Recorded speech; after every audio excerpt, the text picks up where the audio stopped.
That is really good. Hey, how are you doing? That was really good mozzarella cheese. Yes. So tonight we are going to be making flatbread. Flatbread? No, not a flatbread. Flatbread Italian pizza. And as always, I started the process so it saves us time. But we're making it on flatbread. Just so you know, that is how pizza was originally made.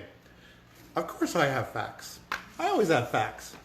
Facts are great things to build on. And just so you know, with all the shows that we've had, if you want to go see our past shows, you can check us out on our Facebook page, Cooking with Matt. Go to our YouTube page, see some of our shows. They're fun. But let me give you a little history and knock it to you about pizza, especially flatbread pizza. Because the current dough that is used, like, I'm not going to say Pizza Hut, because pizza is not technically pizza. No, pizza should be made that way. What you're going to do, this pizza, it smells really good. I wish you guys could smell the pizza. It begins around AD 997 AD, basically. In Gaeta, Italy. It's the southern and central parts of Italy is where pizza was literally born. And was mainly eaten until it started spreading out as the immigrants spread out through other countries. Now, I'll tell you, they'll say, next question, who was the first one to invent pizza? I'm so glad you asked. The first person that actually invented pizza and is well known for it, his name is, he's a specialty baker. His name is Raphael Espinosa. He is from Naples, or was. And he was often credited for making the first pizza. But historians will tell you that the type of pizza that he elaborated on was sold for years before that out on the streets. That just sounds awesome. Now, when did the pizza really take off? Well, let me tell you. This is why being in the right place means a lot. Because Raphael was in the shop making pizza when one day, who would come in? Who would come into his pizzeria? Which, by the way, back then they were just called the bakeries. Oh, not just anybody. Was it Martha Stewart? Was it, I don't know any other people. Was it somebody important? Of course it was. Most important people that were in that time. He basically had the legends. It was King El Mondo the First and Queen Margherita. They were the king and queen of Italy. Yeah. They just stopped in. They were looking for some pizza. Well, they were looking for something. Well, he made her a pizza on flatbread that used all the ingredients that were the colors of Italy. She fell in love with it. She loved the taste. She loved the sauce. Guess what? She ordered it to go. That's right. She went back to the palace and she shared it. And that recipe just took off. So, yeah, it must be nice to have people coming to your restaurant that were kings and queens just stopping in. Now, again, pizza comes from Italy. That's where it comes from. Let's see here. Why is pizza so famous? Pizza became popular with the sheer numbers of Italian immigrants that came to the United States. We had 4 million of the first 20 million immigrants coming to the country. 4 million of those were Italian. And they brought over everything, all the recipes, brought all the good stuff. What were we making without them? We need to thank them because we probably didn't have a lot. We had like wild animals to eat.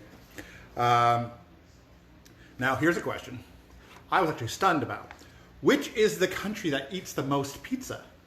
I would have thought, America, we eat burgers and pizza. No, you'd be wrong. It would be Norway. Norway's population is over 5.5 million people. They consume, on an average, per person, 11 pounds of pizza a year. Okay. I wonder how much we eat. Let's see here. How do the Italians eat pizza? Because I know it depends on the pizza. I'll eat with my hands. Sometimes I will use a Yes, it's Italian. It's called a knife and fork. But Italians, they would cut their pizzas with a knife and fork, then eat it with their hands because when it was served, it was so piping hot you couldn't pick it up. That just sounds amazing.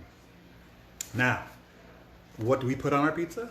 Anything you want to make it your pizza. That's what's great about this. So what I'm doing is that we put the sauce down, and remember, we have our garden out back, lovely fresh tomatoes. That's right, tomatoes. I'm sorry, it's Italian, tomatoes.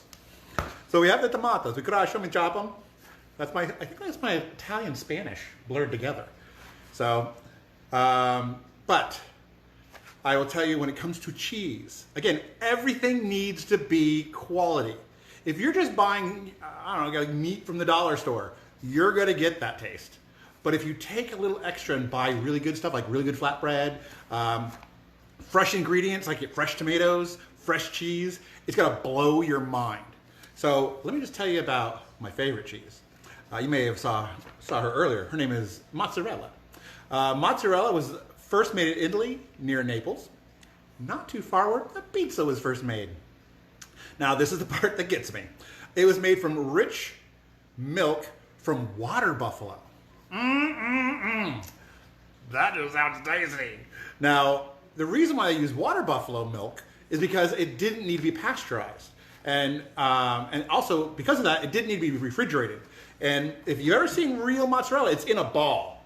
And basically, you tear off pieces to whatever you need. If you go to the deli and order it, you can order it in balls or get whatever you want. You tell me, I want a pound of mozzarella. And I'm going to tell you, it could change your world. Now, what is the other most popular topping that we're also having tonight? Pepperoni. Pepperoni is a very good thing. Now, you say, hey, when did they start using pepperoni? Italy must be full of it. No, you would be wrong. Pepperoni did not get introduced to the pizza until the immigrants came over and settled and started making pizza here in New York City. That's right. Something for America. Now, and that did not occur until 1919. Just a little way back. And at the time, the toppings that began to appear on a number of Italy's delis and pizzerias in Lower Manhattan. The word pepperoni literally translates to big peppers, because when they made the pepperoni, it had chopped up peppers in it. So I don't know if these have peppers in it. And if you ever want to know, if you go to a store and you go to buy pepperoni, if you go, I know over by the sandwich area, you can get like the Hormel kind. That's not fresh. Now, if you go to the deli, you can get sandwich size. This stuff is like this big around, and it's amazing. They also have the smaller sticks of it, and you can get them. Look how thick that is. Look how, that is a pepperoni. That's gonna make your pizza taste awesome. And let's just look on here.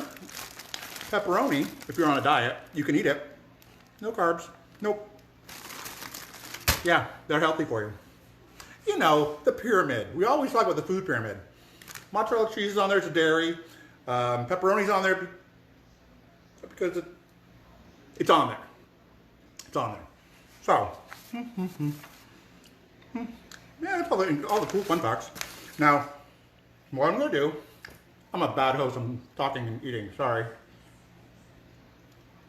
All right. So what we're going to do, I'm going to take this delicious pizza and I'm going to place it in our oven. Now, depending on how you want your pizza, we always set the timer because even though, where's my slice? Even though I have plenty of time, this doesn't affect that time. Just saying. So that's in the oven cooking, and it's at 400 degrees. You do that because and you preheat the oven. So when you put it in there, it's going to cook the top of the pizza and give a light crunch to the bottom. You don't want a pizza too hard or too soft, especially not too soft. When you have a sliced pizza or some pizza bread, you want to be able to hold a piece of it and it stands up. And then that standing up, you can then take a bite and it's crunch. That crunch is going to knock your socks off. So now, as I said earlier, I did put one in so that, saving time. So you're not just sitting here while cooking. So I'm going to cut some of this. And you can cut it any size you want because, again, this is your pizza. So let me just show you. Oh, mozzarella cheese. Fell off. Sorry. Look at that. Look how good that is. Now that white stuff is mozzarella. That's the honey spot. Okay? Now look at the bottom. See, it's not burnt. It's just cooked enough that it stands up. So then you can start eating it. So that mozzarella is so good, I'm just telling you. And this is what I'm gonna tell you. When it comes to cheeses, there are so many.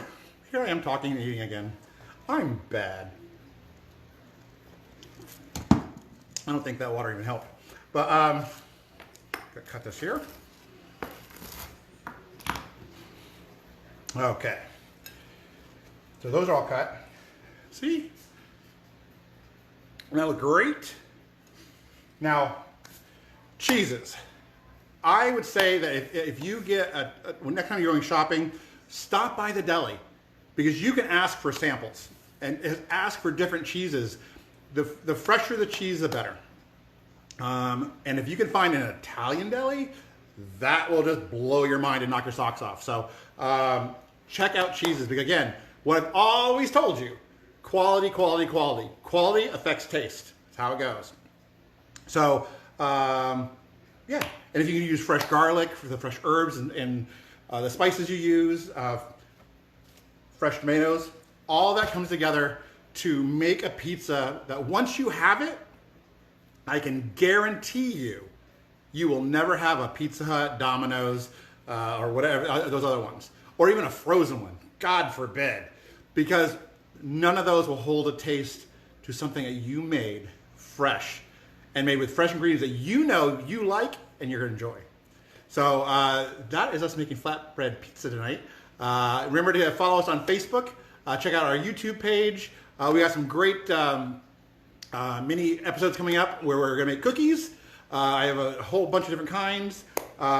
We have a really cool one coming up about the big war between, what is a peanut butter jelly sandwich? What is jelly? What is jam? And they fight to the death. Now, as always, my partners in crime, I always have Bugs the Wise and Daffy the Goofy, because you need those two things to be successful. They're always here on set because they keep me in the straight and narrow. So I hope you guys have a great day. Cook fresh stuff. Have fun cooking. Have it a family event. And let me know how it goes. Have a great evening.